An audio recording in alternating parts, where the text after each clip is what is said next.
থেকে 2019 সালে ইন্দোনেশিয়া যে মেট্রো রেল তৈরি হয়েছে সেটা কিলোমিটার প্রতি খরচ হয়েছে $7,50,00,000। ভারতে যদি মেট্রো রেল সর্বনিম্ন ভাড়া 5 টাকা 5 রুপি, যেটা বাংলায় 6 টাকা, তাহলে 6 টাকায় যদি মেট্রো রেলের সর্বনিম্ন ভাড়া রাখতে পারে, বাংলাদেশে এখানে সর্বনিম্ন ভাড়া কেন 20 টাকা?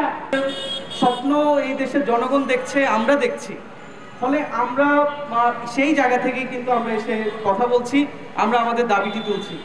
আমাদের এই দাবিটি কিন্তু আপনারা জানেন, এটি কিন্তু আজকের দাবি না, এটা গত স্বৈরাচারের আমাদের দাবি। এবং এই ঢাকা শহরের বুক চিরে যে একটি মেট্রো রেল হয়েছে, আমরা জানি যে উন্নয়নের মডেল হিসেবে এই মেট্রো রেলটি করা হয়েছে। তারা তাদের উন্নয়নের যে গল্প আমাদের শুনিয়েছে বিভিন্ন সময়, তার একটা মডেল হিসেবে এটা করেছে। তো আমরা কিন্তু বিরোধিতা করেছি নানা দিক থেকে। আমরা ঢাকা শহরকে একটা আধুনিক শহর হিসেবে, প্রত্যেকটা মানুষের বসবাস উপযোগী শহর হিসেবে আমরা চাই। আমরা যানজট মুক্ত একটি শহর চাই, কিন্তু আমরা উন্নয়নের নামে এমন কোনো প্রহসন চাই না যেটার সুফলভোগী জনগণ হবে না। এবং আমরা আপনাদেরকে বলতে চাই, মেট্রো রেল হয়েছে কিন্তু জনগণের সত্যিকার অর্থে যানজটের প্রকৃত সমাধান হয়নি। হ্যাঁ, আমরা জানি, আমরা যে কারণে আজকে আমাদের দাবির অন্যতম দাবি, আমরা বলছি যে শিক্ষার্থীদের হাত নিশ্চিত করতে হবে এবং ভাড়া কমাতে হবে। আপনারা দেখুন, ভাড়া কমানোর দাবিটা যে কারণে আমরা অন্যতম গুরুত্ব দিয়ে বলছি, সেটা হলো এই যে একটি মেট্রো রেল, এটি আসলে কার পরিবহন? এইটা কি একটা মধ্যবিত্ত শ্রেণীর আমাদের পরিবহন? আমরা কি বৈষম্যের দেশের জন্য কি এখানে গত এই 24 সালে অভ্যুত্থান হয়েছে? আপনারা কি জানেন আমরা যে বৈষম্য বিরোধী সমাজের কথা বলছি, এটার প্রকৃত রূপটা কি? যে সকালবেলা এখানকার একটা মধ্যবিত্ত শ্রেণীর আমরা সেই উত্তরা থেকে, সে মিরপুর থেকে বাসে উঠবে, ট্রেনে উঠবে, এখানে এসে নামবে, এজন্য একটা মেট্রো রেল। এই মেট্রো রেল কি একজন শ্রমিকের না? এই মেট্রো রেল কি একজন দিনমজুরের না? এই মেট্রো রেল কি একজন দিনমজুর ওঠার অধিকার রাখে না? তাহলে এই মেট্রো রেলের একজন শ্রমিক যদি সে মেট্রো রেল উত্তরা থেকে পল্টনে নামতে চায়, তাহলে তার সর্বোচ্চ ভাড়া কত হওয়া উচিত? এটি জনগণের সামর্থ্যের ভিত্তিতে নিশ্চিত হওয়া উচিত না? এটি যদি গণপরিবহন হয়, তাহলে এই দাবিটি অত্যন্ত যৌক্তিক এবং সরকারের সেটা শোনা উচিত। সেটা আমরা স্বৈরাচারী সরকার আমলে কিন্তু বলেছিলাম। আমরা এখন এসে আবার দাবিটি আমাদের এই সময় সরকারের কাছে রাখছি যে এই যে কথাগুলো তারা আমাদের শোনে নাই, সেই কথাগুলো শোনার খুব প্রয়োজন আজকে আমরা মনে করছি। তাহলে একটি গণপরিবহন, এটি শ্রমিক সহ সাধারণ জনগণের পরিবহন হিসেবে প্রতিষ্ঠিত হবে। সাধারণ জনগণ বাসে চড়ে আসলে, উত্তরা থেকে আসতে যদি তার 60 টাকা ভাড়া লাগে, মেট্রো রেলে 100 টাকা ভাড়া দিলে, তাহলে এটা কিভাবে কোনো পরিবহন হিসেবে স্বীকৃতি পেতে পারে? আমরা প্রশ্ন রাখতে চাই। আমরা বলতে চাই, এই যে জনগণের টাকায় প্রতিষ্ঠিত একটা গণপরিবহন, এটার ভাড়া নির্ধারণ করা উচিত জনগণের সামর্থ্যের ভিত্তিতে। গত স্বৈরাচারী সরকার সে কাজটি করেনি। আমরা মনে করি অতি দ্রুত এই উদ্যোগটি নিতে হবে। এবং এই ক্ষেত্রে আমরা আপনাদের কিছু পরিসংখ্যান দেখাতে চাই, যেগুলো আমরা আগে দেখিয়েছি, যেগুলো বিভিন্ন পত্রপত্রিকার মারফত এসেছে। এবং আপনারা জানেন এই ভারতীয় উপমহাদেশের যেসব দেশগুলোতে মেট্রো রেল চালু আছে, সবচেয়ে বেশি ভাড়া বাংলাদেশে। এবং আপনারা জানেন যে এখানে সর্বনিম্ন ভাড়া 20 টাকা নির্ধারণ করা হয়েছে, অথচ আমাদের পার্শ্ববর্তী দেশের কলকাতা, আমাদের দেশের জনগণের সাথে আয়ের তাদের বেশি পার্থক্য নেই, সেখানে সর্বনিম্ন ভাড়া 6 টাকা। এবং পার্শ্ববর্তী দেশ পাকিস্তানে সর্বনিম্ন ভাড়া 9 টাকা। সেখানে বাংলাদেশের মানুষের আয় ক্ষমতা এমন জায়গায় উঠেনি যে আপনি সর্বনিম্ন ভাড়া নির্ধারণ করে 20 টাকা। এবং আপনারা জানেন যে ভারতে কলকাতায় মেট্রো রেলের সর্বোচ্চ ভাড়া 31 টাকা, 20 কিলোমিটারের মেট্রো রেল। আর আমাদের 21 কিলোমিটারের মেট্রো রেলের সর্বোচ্চ ভাড়া কিন্তু 90 টাকা। এবং আপনারা এও জানেন যে পাকিস্তানের সে ভাড়াটা প্রায় 50 টাকা।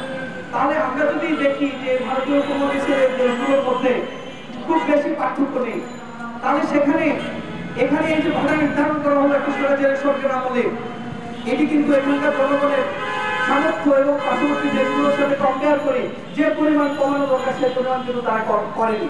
আরেকটা তথ্য আমি আপনাদের সামনে দিতে চাই, এই যে মেট্রো রেল প্রতিষ্ঠিত হয়েছে উন্নয়নের রোল মডেল হিসেবে, এই মেট্রো রেল প্রতিষ্ঠিত হওয়ার সময় আমাদের এখানে যে ধরনের গল্প করে প্রতিষ্ঠিত করেছিল, আমরা সেই আকাঙ্ক্ষার প্রতিফলন কিন্তু দেখিনি, দেখার কোনো বাস্তবতা নেই। কিন্তু আমরা একটা কথা বলতে চাই যে মেট্রো রেল কিন্তু বিভিন্ন দিকে বাড়ানো হচ্ছে।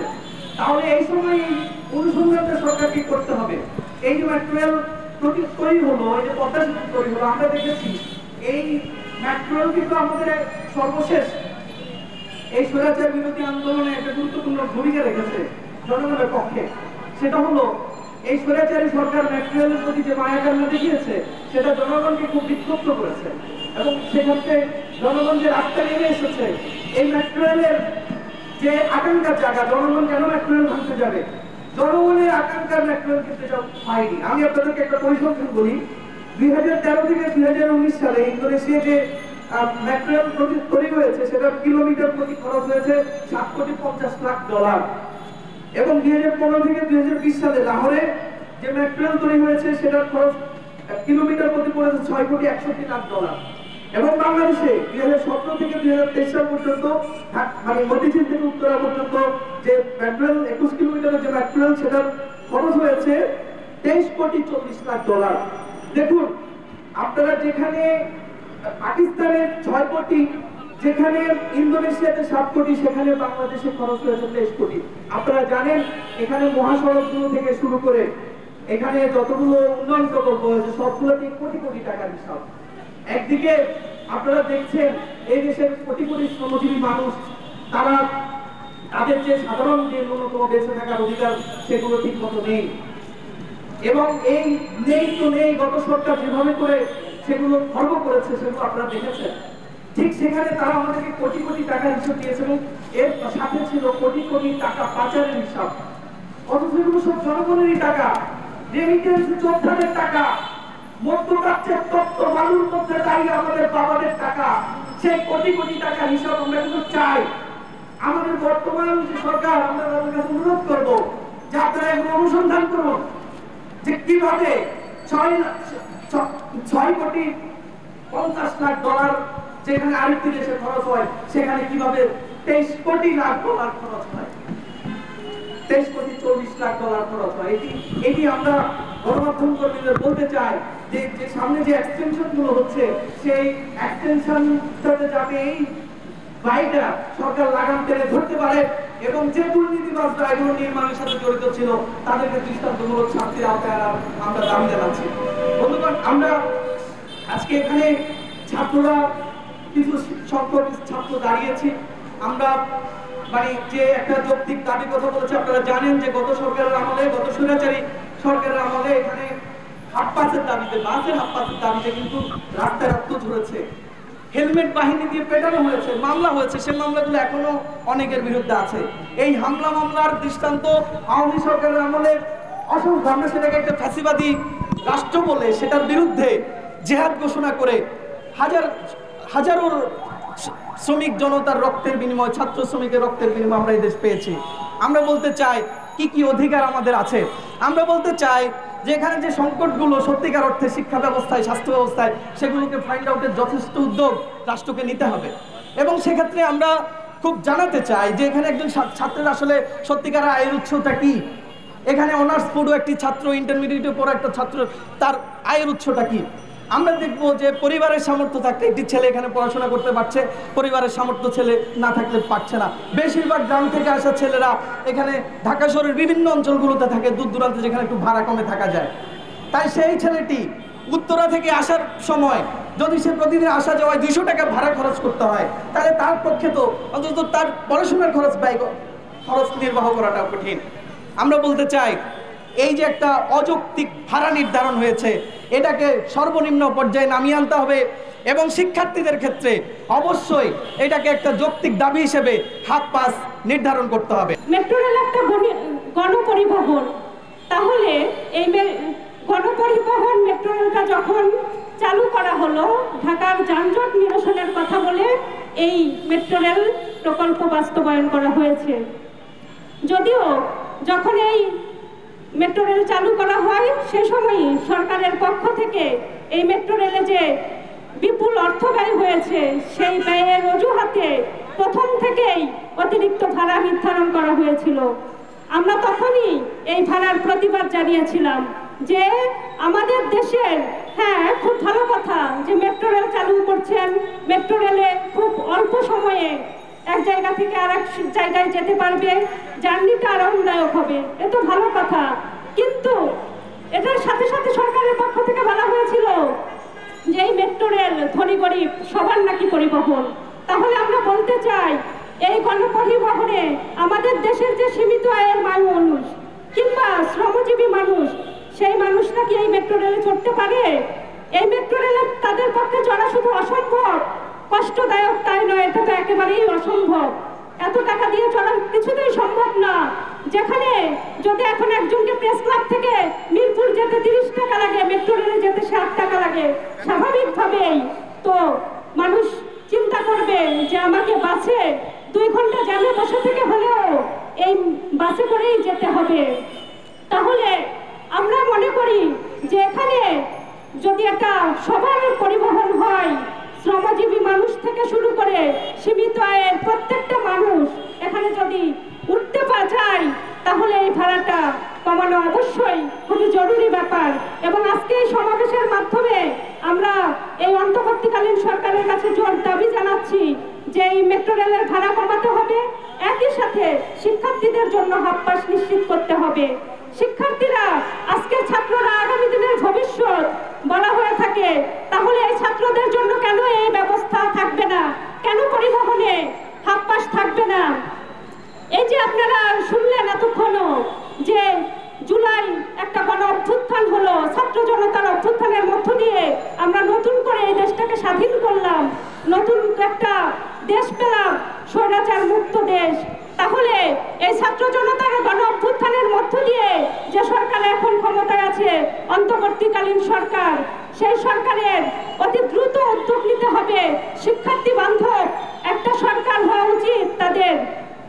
এখানে আপনারা জানেন যে আসলে ঢাকায় যে সারা বাংলাদেশ থেকে যে প্রত্যন্ত গ্রাম থেকে ঢাকা শহরে যারা পড়তে আসে, ঢাকা শহরে তাদেরকে টিকে থাকতে হলে, মেস ভাড়া দিয়ে খেয়ে পড়ে থাকতে হলে একজন ছাত্রকে 2টা 3টা টিউশন করতে হয়। সেই ছাত্রের যদি আবার এভাবে পরিবহন ফি বাড়তি দিতে হয়, তাহলে তার তো ঢাকা শহরে টিকে থাকাই অসম্ভব।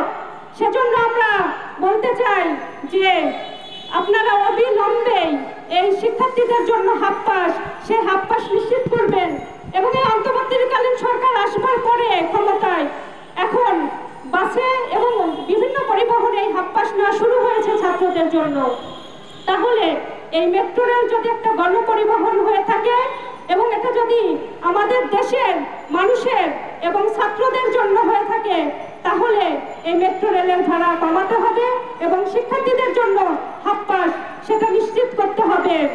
এবং এই মেট্রো রেলে যে যখন এটা চালু করা হয়েছিল তখনই বলা হয়েছিল যে 6টা রুটে চালু করা হবে। এবং এখনো যে উত্তরা থেকে মতিঝিল পর্যন্ত মেট্রো রেল চলছে এবং কমলাপুর পর্যন্ত করবার একটা জায়গা আছে। তাহলে এখন যে 2টা স্টেশন, এই যে জুলাই মাসে সেই আন্দোলনের সময় 2টা স্টেশন বন্ধ করে দেওয়া হয়েছে, এই 2টা স্টেশনও অতি দ্রুত চালু করার দাবি আমরা এখান থেকে এই সমাবেশ থেকে জানাচ্ছি। সংগ্রামী বন্ধুগণ, এই মেট্রো রেলের কথা বলা হয় যে এখানে ধনী গরিব সবার পরিবহন, এবং এই যে আপনারা শুনলেন যে এটা যখন এই আপনার আমার ট্যাক্সের টাকায়, আপনার আমার করের টাকায় এই মেট্রো রেল চালু করা হয়েছে, কিন্তু এই সুবিধা আমরা সবাই পাচ্ছি না। এখানে একটা বৈষম্য তৈরি করা হয়েছে। এখানে শ্রমজীবী এবং সীমিত মানুষ এই মেট্রো রেলের সুবিধা থেকে বঞ্চিত হচ্ছে, তারা এখানে চড়তে পারছে না। ঢাকা শহরে যানজট, এটা তো আমরা প্রত্যেকেই প্রতিদিনের জীবন দিয়েই বুঝতে পারি যে মানুষের কি পরিমাণে এই যে প্রতিদিন সকালে তাকে যদি তার 10টায় অফিস থাকে 8টায় বের হতে হয়, কোনো শিক্ষার্থীর যদি ক্লাস থাকে 10টায় তাকে 8টায় বের হতে হয়, 2 ঘন্টা আগে ঢাকা শহরে বের হতে হয়। ঢাকার যে যানজট, সেটা নিশ্চয়ই এই যানজট থেকে বাঁচবার জন্য মেট্রো রেল একটা বিকল্প, সেটা হতে পারে, এটা খুবই ভালো কথা। কিন্তু এই ভালো কথা না হলে কার্যত আমরা দেখছি যে এটার সুবিধা আসলে সবাই পাচ্ছে না, সবাই এই সুবিধা ভোগ করতে পারছে না। তাহলে এই সুবিধা যদি সবাই ভোগ করতে চায়, আপনারা এটাও শুনেছেন যে আমাদের পার্শ্ববর্তী দেশ ভারত, সেই ভারতে যদি মেট্রো রেল সর্বনিম্ন ভাড়া 5 টাকা 5 রুপি, যেটা বাংলায় 6 টাকা, তাহলে 6 টাকায় যদি ভারত মেট্রো রেলের সর্বনিম্ন ভাড়া রাখতে পারে, বাংলাদেশে এখানে সর্বনিম্ন ভাড়া কেন 20 টাকা?